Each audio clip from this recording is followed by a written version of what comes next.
Sintayong tatap laga kontra Burundi. PSSI panggil semua pemain abroad di FIFA Matchday.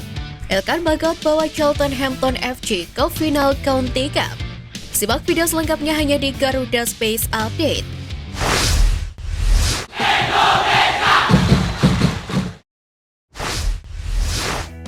PSSI resmi menunjuk Stadion Patriot Candrabaga sebagai venue FIFA Matchday untuk Timnas Indonesia kontra Burundi. Waketum PSSI Zainuddin Amali menyebut bahwa laga tersebut akan berlangsung 2 kali, yakni pada tanggal 25 Maret dan 28 Maret.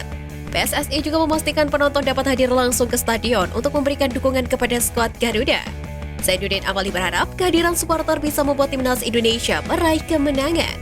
Mengingat laga itu sangat penting untuk memperbaiki posisi di ranking FIFA. Waketum PSSI Zainuddin Amali juga memastikan laga Timnas Indonesia kontra Burundi akan digelar setelah sholat tarawih sehingga tidak mengganggu ibadah puasa yang dijalani para pemain.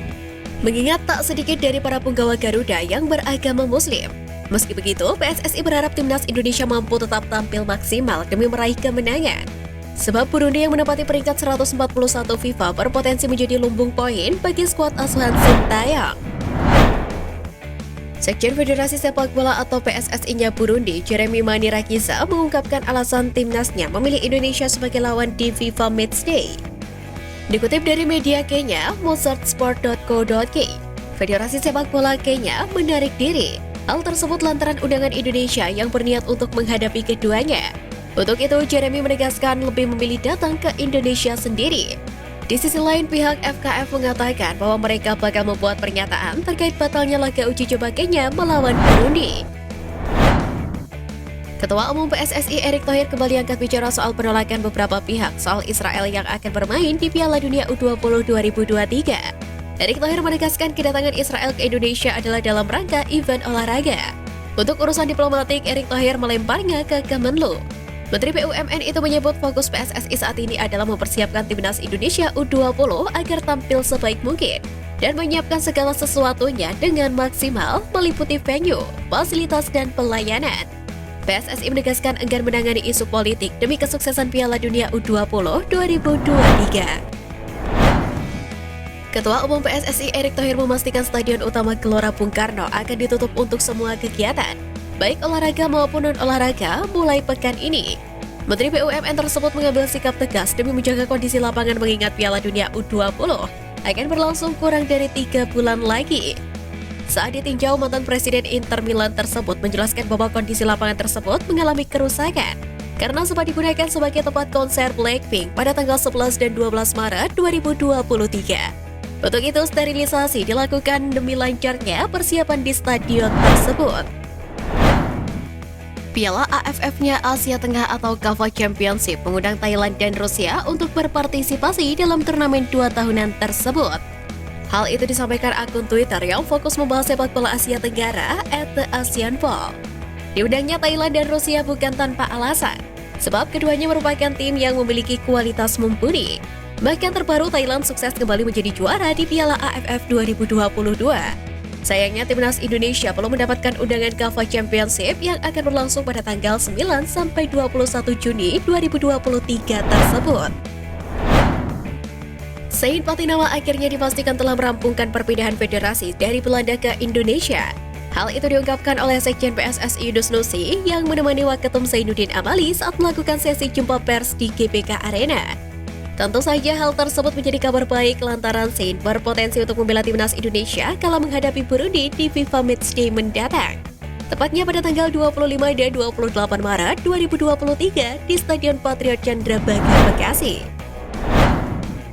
PSSI menegaskan akan berupaya agar Timnas Indonesia diperkuat para pemain terbaik saat menghadapi Burundi di FIFA Matchday mendatang. Para pemain yang berkarir di luar negeri seperti Sadil Ramdhani di Sabah FC, Jordi Amat di Johor Darul Taksim, Sadi Walsh di Galve Michelin, Elkan Bagot Cheltenham, sampai dengan Saint Patinama di Viking FK rencananya akan dilibatkan dalam pertandingan tersebut. Hal itu berpotensi terjadi lantaran FIFA Matchday merupakan agenda resmi FIFA sehingga klub wajib untuk melepas pemainnya ke tim nasional. Pertandingan laga uji coba Timnas Indonesia melawan Burundi di FIFA Matchday akan menjadi ajang reuni bagi Sadi Walsh serta Saido Berahino, sebab keduanya sempat membela klub Belgia Zulte Waregem. Diketahui Sandy Walsh pernah berkarir di Zulte Waregem dari tahun 2017 sampai 2022. Sedangkan Saido Berahino juga pernah bermain di sana saat hengkang dari Stoke City. Tentu menarik untuk menanti pertarungan keduanya, mengingat Sandy Walsh merupakan seorang bek kanan, sementara Saido Berahino ialah salah satu penyerang andalan Burundi. Pemain keturunan timnas Indonesia Elkan Bagot mampu membayar kepercayaan usai membawa klubnya Cheltenham Town FC ke final County Cup.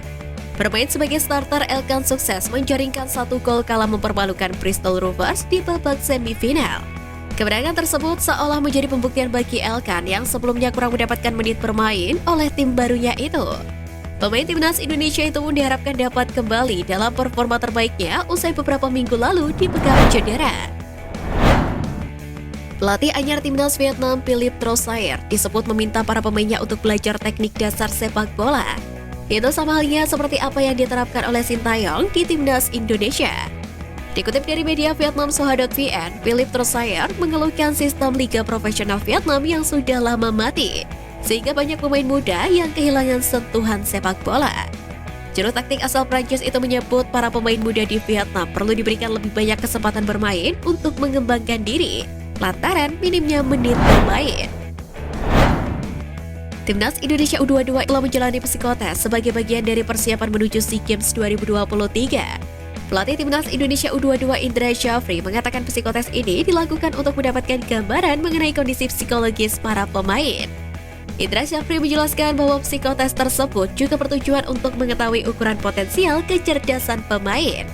Karena dalam sepak bola yang sangat dinamis, diperlukan respon yang tepat dan akurat supaya game plan serta taktik dapat berjalan dengan baik. Israel dan Republik Dominika menjadi 2 tim debutan di Piala Dunia U20 2023.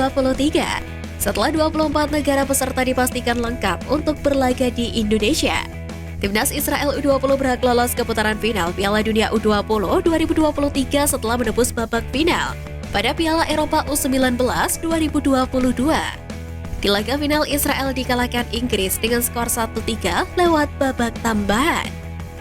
Dominika U20 juga berhasil mendapatkan tiket debut ke Piala Dunia U20 2023 setelah melaju hingga ke babak final Piala CONCACAF U20 2022. Di laga final, Dominika kalah 0-6 dari Amerika Serikat. Sementara Irak, Jepang, Korea Selatan, dan Uzbekistan menjadi 4 negara terakhir yang memastikan diri lolos ke Piala Dunia U20 2023. Setelah kesempatannya melangkah ke semifinal Piala Asia U20 2023 akhir pekan lalu. Sekian Flash News kali ini Sobat Garuda, mari terus dukung perjuangan Timnas Indonesia. Nantikan Flash News Edition dari Garuda Space selanjutnya. Terima kasih dan salam olahraga.